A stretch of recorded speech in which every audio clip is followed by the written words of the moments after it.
Bharatiya Janata party छोड़ने की बात आती है, हम कभी ऐसा भी हो गया तो प्राण छोड़ने के लिए तैयार होंगे मुसलमानों के वक्फ बोर्ड में, जिसमें कोई भी हिंदू नहीं लिया जाएगा। ये भी एक तरीके का मुझे हिंदुओं का वक्फ बोर्ड लगा, जिसमें कोई भी जनरल जाति का नहीं लिया जाएगा। फेवर में बोलने के लिए तैयार नहीं है। ना राहुल गांधी है, ना मायावती है, ना ममता बनर्जी है, ना अखिलेश है, कोई नहीं है। वो तो हमें मारने के लिए पहले ही तैयार बैठे हैं, लेकिन जिसके साथ हमने साथ लिया वो आदमी भी हमें मारने पर तुल गए। हिंदुओं को काटने की साजिश चल रही है और ये सरकार की बहुत बड़ी खामी है। मैं तो सरकार का बहुत बड़ा निकम्मापन कहता हूं। देखो, जहां तक सरकार विरोध की बात है, स्वर्ण समाज तो हमेशा ही सरकार के, देश के फेवर में काम करने वाली सरकारों के साथ में रहा है और इस सरकार के साथ में निश्चित ही है ये। और दूसरी, अगर हम ये सोचने लगे कि दूसरी पार्टी हमारे फेवर में है, एक पार्टी का दूसरी पार्टियों का भी एक भी सिंगल आदमी हमारे फेवर में बोलने के लिए तैयार नहीं है। ना राहुल गांधी है, ना मायावती है, ना ममता बनर्जी है, ना अखिलेश है, कोई नहीं है।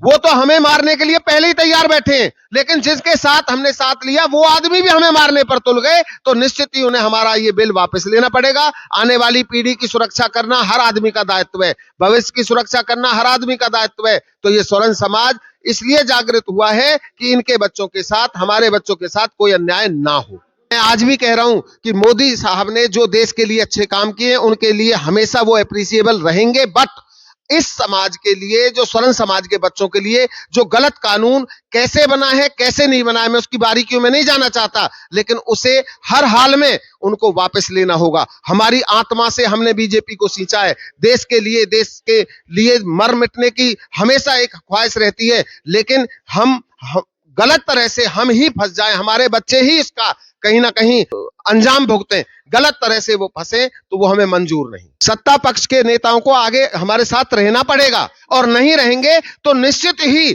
हमारे विरोध का सामना करना पड़ेगा, क्योंकि हमें दूसरे विपक्ष वाले भी हमारे साथ आते दिखाई नहीं दे रहे हैं। हमें यह भी ध्यान देना पड़ेगा, हमें किसी का भाजन नहीं बनना है, किसी राजनीतिक पार्टी का। हमें यह ध्यान देना पड़ेगा कि जो पहले से हमें मारते आए हैं, उनसे नाराज होकर हमने बीजेपी को चुना और आज बीजेपी हमें मारने पर तुल गई, तो नहीं मारने देंगे।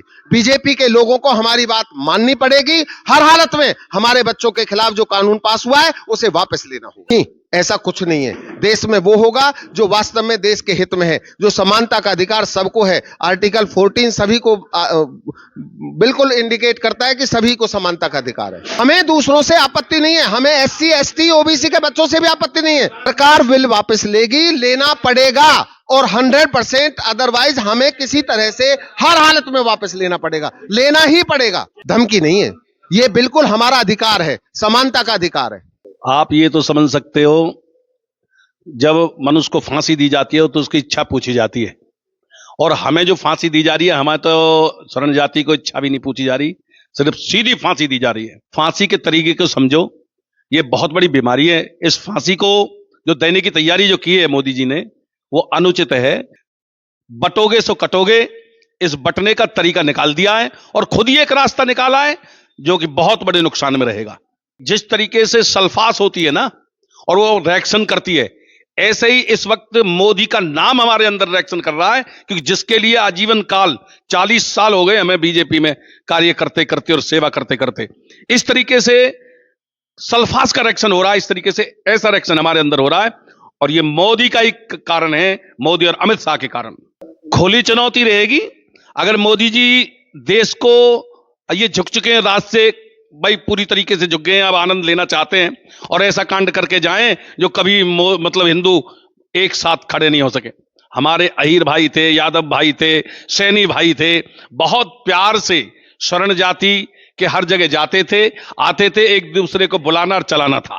परंतु आज ऐसा लगता है इस तरीके से आग का काम किया है, इस सरकार ने उस आग का काम किया है। बिल्कुल लगाया था घर घर मोदी, हर हर मोदी, परंतु हमें ये पूरी तरीके से ऐसा नहीं पता कि वास्तविक रूप में उसके फन में जहर है, क्योंकि हमने तो उसको निभाया।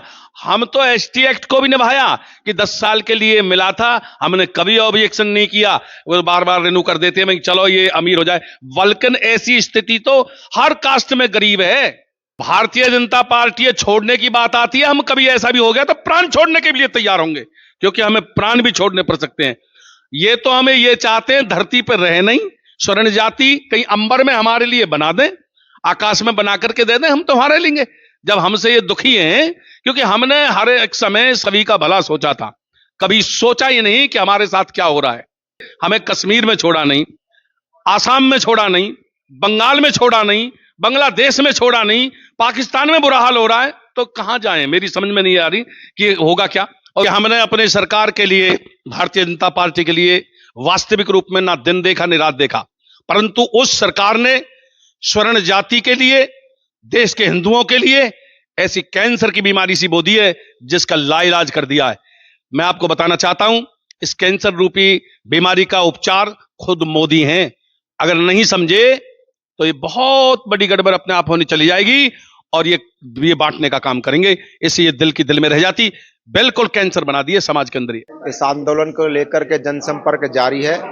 1 फरवरी को पलवल के अंदर भारी संख्या में इस बिल के विरोध में प्रदर्शन होगा। तो कटोगे की बात करने वाली सरकार बांटने और काटने की नीति को छोड़ करके सामाजिक समरसता और सभी भाइयों के अंदर एकता का भाव पैदा करके इस तरीके के कानून इस देश के अंदर बनाए कि सब में सामाजिक सौहार्द बना रहे। हमारा आंदोलन जारी रहेगा और समय आने पर फिर हमें सोचेंगे, इलेक्शन में सोचेंगे हमें क्या करना है। दूसरी पार्टियां नहीं आती दिखाई दे रही हैं, अभी सोचने का समय है, 4 साल है, उस समय क्या होगा, कैसी परिस्थिति बनेगी, उस समय देख करके रणनीति बनाई जाएगी। जो चीज गलत है सभी के लिए गलत है, सब सारे हिंदू समाज की एकता में सबसे बड़ा बाधक ये कानून है।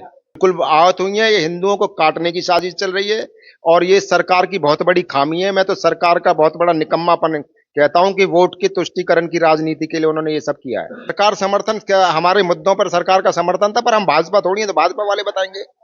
हम तो कितने मुद्दों पर, सर आप भी जानते हैं, मैं तो कितने मुद्दों पर हम लोग विरोध, शंकराचार्य के मुद्दे पर भी विरोध करते हैं। शंकराचार्य जी को गलत इन्होंने किया, मंदिर पर चारों शंकराचार्यों को सम्मानित तरीके से नहीं बुलाया गया, हमने तो उसका भी विरोध किया। गौ की हत्या के लिए कानून नहीं बना रहे, हम तो उसका भी विरोध कर रहे हैं।